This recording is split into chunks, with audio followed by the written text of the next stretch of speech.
Hey there, curious minds. Welcome to another journey of introspection. Today we're going to hit a raw nerve, one that might resonate with you more than you expect.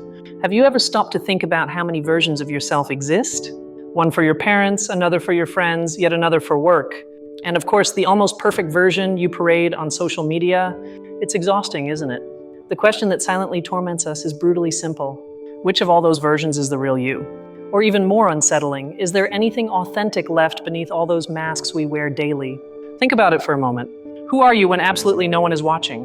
The answer might surprise or even scare you a little. This phenomenon isn't new, but the digital age has taken it to a dangerous extreme. We live in what sociologist Erving Goffman called the presentation of self in everyday life. He proposed a fascinating idea, that we are all actors in the grand theater of society. Our lives are not so much lived as they are performed. Goffman described how we have a front stage and a backstage. The front stage is where we perform our public act. It's the polished version of ourselves, the competent professional, the hilarious friend, the diligent student. It's the character we've constructed for the world to see and applaud. But then there's the backstage, that private space where we can drop the act. It's where we let our guard down, admit our doubts, fears, and insecurities. It's the place where we can be messy, imperfect, and most importantly, honest. The problem is we're spending less and less time in our own backstage. Social media has blurred the line between the front stage and the backstage. They've turned every moment of our lives into a potential public performance. The breakfast you eat, the vacations you take, even your supposed downtime, everything becomes content to be curated, filtered, and presented to an invisible audience. This pressure to maintain a constant performance is what psychologists call impression management. It's a huge cognitive and emotional effort. We're constantly calculating how our actions, words, and photos will be perceived by others. We've become the marketing directors of our own personal brands. The goal of this perpetual performance is validation. We seek likes, positive comments, followers. Every notification is a round of applause from the audience, a confirmation that our performance is convincing. A little dopamine hit that assures us we're doing a good job being the person we believe others want us to be. But this digital applause comes at a very high cost. The sacrifice is our own authenticity. Authenticity, in philosophical terms, is the degree to which our actions align with our internal values and desires. It's living from the inside out, not from the outside in. And that's exactly the opposite of what we do online. By filtering our lives, we don't just eliminate visual imperfections like a blemish or a bad angle. We filter out difficult emotions. We hide sadness, anxiety, boredom, failure. We present a narrative of constant success and happiness that is fundamentally false and deeply damaging. This parade of perfection creates a toxic cycle of social comparison. We see others' carefully edited performances and compare them to our own messy backstage. We wonder why we're not as happy, as successful, or as attractive as the characters we see on our screens, forgetting that they're performing too. Studies in social psychology have shown a direct correlation between time spent on social media and increased feelings of loneliness and depression. It's a cruel paradox. In our quest for connection through performance, we end up feeling more isolated than ever. The underlying fear in all of this is the fear of judgment. We're afraid that if we show our true selves with all our flaws and contradictions, we'll be rejected. We believe the only way to be accepted and loved is by presenting an impeccable version of ourselves. A version that ironically isn't real. This leads us to the concept of imposter syndrome, the persistent feeling that we're a fraud and will be found out at any moment. Of course we feel like imposters. We're playing a role. The stress doesn't come from not being good enough, but from the energy we expend maintaining the facade. Think about the language we use. We talk about building a personal brand, managing our online reputation. This is the language of marketing, not humanity. When we treat ourselves as products to be sold, we lose touch with the essence of what it means to simply be. The performance isn't limited to the digital world. Think about the workplace. The toxic productivity culture forces us to act as if we're constantly busy, passionate, and available. Showing exhaustion or disinterest is seen as a weakness, a flaw in the ideal employee character. Even in our closest relationships, the performance infiltrates. How many times have you said, "I'm fine," when you were actually falling apart inside? We do it to avoid being a burden, to keep the peace, to play the role of the strong friend or the stable partner. Each of those times, we sacrifice an opportunity for genuine connection. The fundamental problem is that by hiding our vulnerabilities, we also hide our humanity. Vulnerability, as researcher Brené Brown explains, isn't weakness. It's the birthplace of all the emotions and experiences we long for. It's the birthplace of joy, creativity, belonging, and love. By constantly performing, We deny ourselves the chance to be seen and loved for who we truly are. We build relationships based on a character, and then we're surprised when we feel lonely even when surrounded by people. They love our representative, not us. Now, the solution isn't an all or nothing approach. It's not about sharing every dark thought or intimate detail with the world. That's not authenticity, that's a lack of boundaries. True authenticity is more subtle and powerful. It's the practice of being true to ourselves and our choices. It starts with self-awareness. It's about spending more time in our personal backstage, not to hide, but to reconnect. What do you truly value? What are you passionate about when there's no audience? What do you feel when you're not trying to feel something for an Instagram photo? Authenticity is consciously choosing what parts of yourself you share and with whom. It's about having an inner circle, your true backstage, where masks are forbidden. People with whom you can share your fears and failures without fear of judgment. That's an anchor in the real world. It also involves a shift in focus, moving from external validation to self-validation. It's learning to be your own audience and your own compassionate critic. It's celebrating your achievements without needing digital applause and forgiving yourself for your failures without needing others' approval. A difficult path, no doubt. One way to practice this is through what's known as selective disclosure. It means starting to share small truths, small imperfections with trusted people. It's a muscle you train. Each time you do it, you find out the world doesn't end. In fact, connections grow stronger. In the online world, this might mean unfollowing accounts that make you feel inadequate. It might mean posting something that's genuinely important to you, even if it doesn't get a ton of likes. It's about using the tool, but not letting the tool use you. There's an incredible liberation in accepting that you don't have to be perfect. Perfection is an exhausting and frankly boring illusion. Our quirks, our scars, our struggle stories, that's what makes us interesting. That's what makes us human. Perfection doesn't connect, imperfection does. Here comes the most important twist of this entire discussion. The revelation that can completely change your perspective. While you're worried about your performance, about keeping your mask in place, you miss a crucial detail. Everyone else around you is doing the exact same thing. That person with the perfect Instagram life has bad days too. That colleague who seems to have it all together also has crippling self-doubt. That friend who's always the life of the party sometimes feels lonely too. We're all in this theater together, each playing our part, each believing we're the only imposter in the room. Knowing this isn't depressing, it's liberating.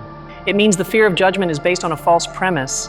We're not being judged by an audience of perfect beings, but by an audience of fellow actors who understand the fear and pressure because they feel it too. Empathy is born from this shared understanding. Authenticity then isn't a solitary act of rebellion, it's an act of community connection. It's an invitation for others to let their guard down too. When you allow yourself to be vulnerable, you give permission to those around you to do the same. You break the spell of perfectionism. We need to redefine what it means to be strong. True strength doesn't lie in building higher walls or more resilient masks. It lies in the courage to be imperfect, in the willingness to say, I don't know, I need help, or I feel sad today. That is the strength that forges unbreakable connections. Think of it this way. Your life doesn't have to be a play with a perfect script. It can be more like an improvised jazz session. There's a structure, yes, but there's also room for spontaneity, for wrong notes that lead to something beautiful and unexpected. There's room to be real. The ultimate goal isn't to eliminate performance entirely. There are social situations that require a certain degree of impression management. It's a social survival skill. The goal is to be the director of your own play, not just an actor reading lines written by others' expectations. It's about consciously choosing your roles. Every day you have a choice.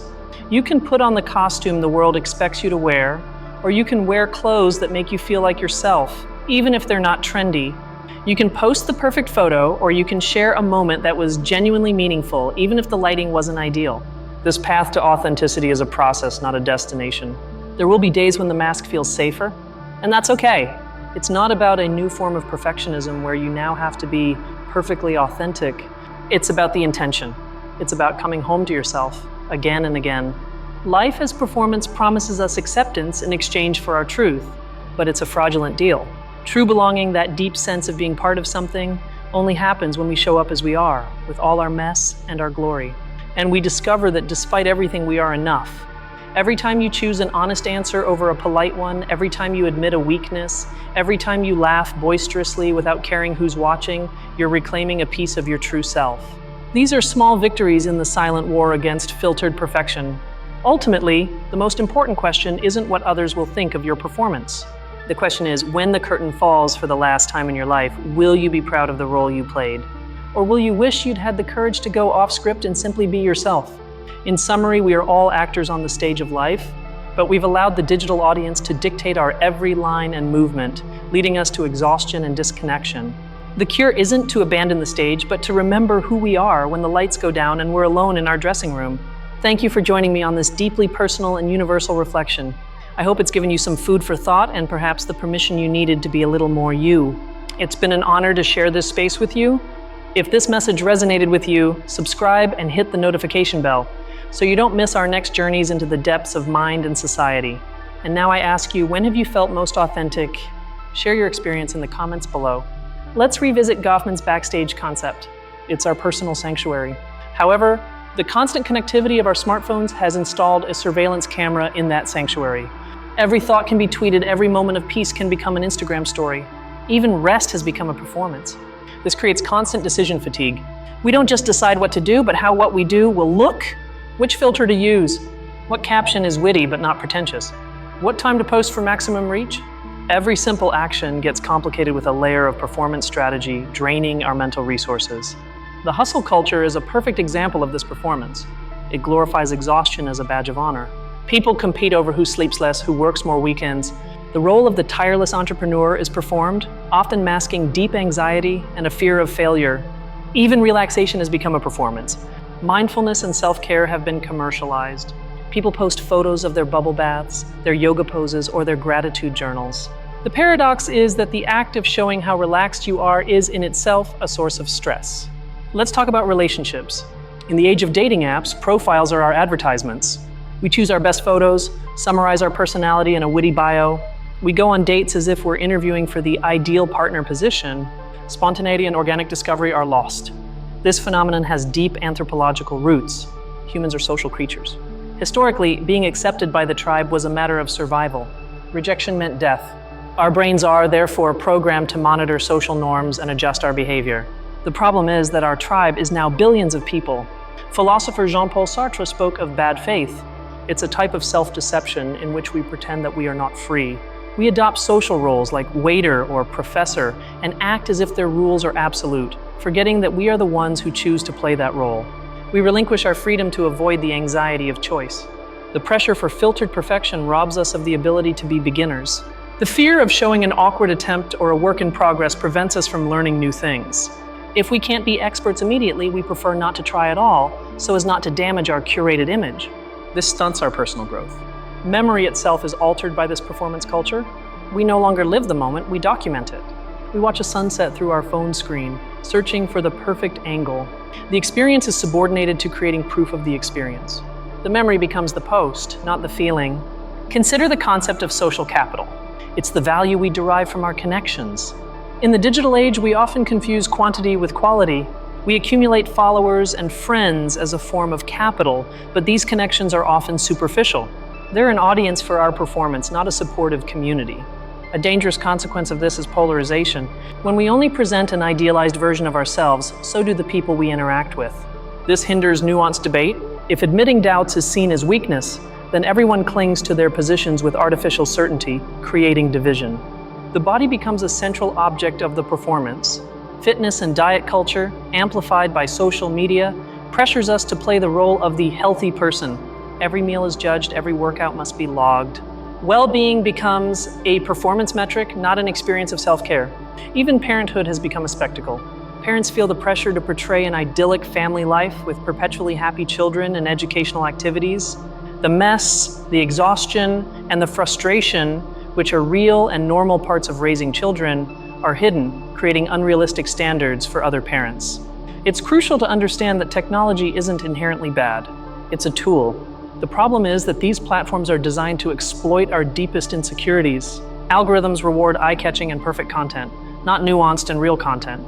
We're playing on a field designed for masks to win. The practice of digital detox emerges as a response to this. It's a conscious attempt to find our backstage again, turning off notifications, leaving your phone in another room, going for a walk without the goal of photographing it. These are small acts of rebellion to reclaim our attention and our presence. Authenticity requires courage. The courage to not be liked by everyone. When you stop performing, some people in your audience might leave, and that's a good thing. It means you're creating space for people who connect with your true self, not with your carefully constructed representative. Think about art. The most revered artists are those who show us a raw and vulnerable truth about the human condition. We don't admire perfection, we admire honesty. We should aspire to be the artists of our own lives, not the publicists. The Japanese concept of wabi-sabi celebrates the beauty of impermanence and imperfection. It finds value in the rustic, in what's weathered by time. Adopting a wabi-sabi mindset in our lives means accepting our own cracks and flaws, not as faults to hide, but as marks of a life lived. The antidote to performance isn't passivity, but purposeful action. It's aligning what you do with what you believe. If you value community, spend time with your neighbors instead of just posting about it. If you value knowledge, read a book instead of just taking a photo of it. Living your values is the ultimate expression of authenticity. The final irony is that in our quest to be unique and special through our performances, we all end up looking the same. We use the same filters, visit the same Instagrammable places, chase the same trends. True originality lies in authenticity, in the unique combination of light and shadow that is only you. There's a difference between privacy and secrecy. Privacy is choosing not to share certain things. It's healthy and necessary. Secrecy, driven by shame, is actively hiding parts of yourself out of fear that if people saw them, they would abandon you. Performance often feeds on this shameful secrecy. Neuroscience tells us that genuine social connection releases oxytocin, the so-called cuddle hormone. This hormone reduces stress and increases feelings of trust and safety. The superficial validation of likes releases dopamine, which is associated with reward and addiction. We seek one thing but settle for the other. When you interact with someone face-to-face, your brain processes thousands of micro-expressions, changes in vocal tone and body language. This creates rich, empathetic communication. Text and photo-based communication is an impoverished version of this. Reclaiming authenticity is also reclaiming embodied, real-world interactions. Humor is a powerful tool for breaking the performance. Laughing at yourself, at your own mistakes and clumsiness, is a radical act of self-acceptance. It shows you don't take your performance too seriously. Humor connects us on a fundamentally human level, reminding us that we're all a bit absurd. Starting a personal journal, one that will never be published, is a way to practice being in the backstage. It's a space without an audience where you can be brutally honest. It's a place to discover what you truly think and feel, without the filter of how it will sound or how it will be perceived by others. Next time you feel tempted to filter a photo or exaggerate a story, pause. Ask yourself, who am I trying to impress and why? What am I trying to hide? Does this action bring me closer to or further away from the person I want to be? This simple pause can break the cycle of automatic performance. Nature is a great teacher of authenticity. A tree doesn't try to be taller, it simply grows. A river doesn't try to be faster, it simply flows. There's no performance, just existence. Spending time in nature can remind us of the beauty of simply being, without the need to perform or justify our existence. The legacy of an authentic life isn't measured in followers or likes. It's measured in the depth of the relationships you built. It's measured in the impact you had on people who allowed you to see beyond their own masks. It's measured in the moments when you felt truly alive, not just seen. We need to have compassion for our own performance. We aren't weak or fake for doing it. It's an adaptation mechanism we've learned in a complex and often critical world. The goal isn't to hate the performer within us, but to integrate it, to understand why it needs applause, and then gently teach it that it's valuable even without it. Remember small children. They are masters of authenticity. They cry when they're sad, laugh out loud when they're happy, say what they think without filter. Society gradually teaches us to build our masks. Part of our work as adults is to unlearn those lessons and reclaim a bit of that childlike honesty. Silence is a space where authenticity can grow. We're so used to filling every moment with noise, podcasts, music, conversations. Sitting in silence without distractions can be uncomfortable at first. It's in that silence where the truths we've been ignoring begin to whisper. Creativity is a direct path to your authentic self. Whether it's painting, writing, cooking, or coding, when you're immersed in a creative act, the you that worries about others' opinions fades away. Only pure expression remains. You don't have to be good at it, you just have to do it for yourself. Ask yourself, what would you do if success were guaranteed? And what would you do if no one cared what you did? The answer found in the middle of those two questions often points towards your true calling and your most authentic desires, free from the pressure of performance. Accepting your own story, with all its messy and contradictory chapters, is an act of supreme authenticity. Your past isn't something to be edited or filtered for public consumption. It's the foundation you stand on today. Owning your story is reclaiming your power. Finally, authenticity isn't something you find. It's not a lost object you recover. It's something you build. It's built with every honest choice, every vulnerable conversation, and every moment of self-acceptance. It's a daily practice, a commitment to yourself. You don't need anyone's permission to start dismantling your performance. You don't need to wait for the perfect moment. You can start right now, this very instant, with the simple decision to be a little more honest in your next interaction with yourself or with someone else. Life is short, and it's yours. Don't waste it living the version you think others want to see. The world doesn't need another perfect copy. It desperately needs your unique, imperfect, strange, and wonderful version. It needs you to be you. Next time you open social media, see it for what it is, a grand theater of masks, a digital masquerade ball. Appreciate the beauty of the costumes, but never forget that behind each one is a human being, just as complex, scared, and hopeful as you are. Have compassion for them and for yourself. The greatest act of rebellion in a society that pressures you to perform is simply to know yourself. And then to have the courage to live in accordance with that knowledge. That is the greatest adventure you will ever embark on. Remember, the person you will spend every second of your life with from birth until death is yourself. Make sure that relationship is honest, kind, and real. It's the only one that truly matters. The pursuit of filtered perfection is a game you can't win. The rules constantly change. There will always be someone with a more convincing performance. The only way to win is to stop playing and start living. Don't be afraid of your contradictions. You can be strong and vulnerable. You can be ambitious and need rest. You can be social and love solitude. Authenticity isn't about being one thing. It's about embracing the totality of who you are. So I invite you to perform a small act of authenticity today. Cancel a plan you didn't want to do. Speak a kind truth you've been holding back. Listen to a song you love without shame. Or simply allow yourself to do nothing and feel no guilt about it. Ultimately, authenticity isn't a goal you reach, but a direction you choose. It's a commitment to walk towards your truth, even when the path is uncertain and your steps are imperfect. And that journey in itself is a life well lived. Our exploration comes to an end, but your journey is just beginning. We've seen that life as performance, though a survival mechanism, costs us our peace and genuine connection. Filtered perfection is a gilded cage we build ourselves, an empty applause in exchange for our soul. The conclusion is clear and powerful.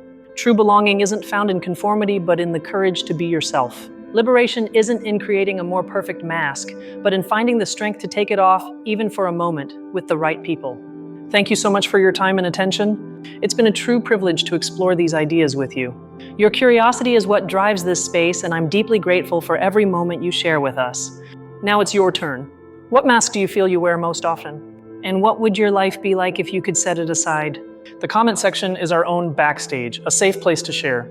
We read every one of your stories. If this video brought you value, consider subscribing and joining our community of restless minds. Each week we break down another wall of conventional thinking. Until next time, stay curious, stay authentic.